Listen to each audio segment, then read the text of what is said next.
Hello বন্ধুরা, সবাই কেমন আছো? আমি খুব ভালো আছি। একটা সুন্দর ভিডিও নিয়ে চলে এসেছি। তো আমরা গিয়েছিলাম একটা অন্নপ্রাশন বাড়িতে। তো এই যে এই কাকিমার মেয়ের অন্নপ্রাশন ছিল। আমাদের ছোট্ট বোন হয়। তো ও তো খুব কান্নাকাটি করছিল। এত কান্না করছিল, থামতেই চাইছিল না। আসলে এত লোকজন, এত লাইট, ক্যামেরা, ওর হয়তো বিরক্ত লাগছিল।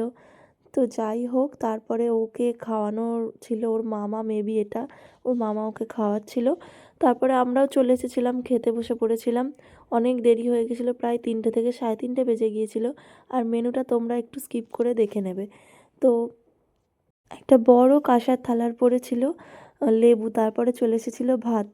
তারপরে আর ভিডিও করতে পারিনি কারণ খুব বিরক্ত লাগছিল ভিডিও করতে। মনে হচ্ছিল শান্তি করে খাই। তারপরে খেয়ে দিয়ে আমরা বাড়ি চলে এসেছিলাম। বাই।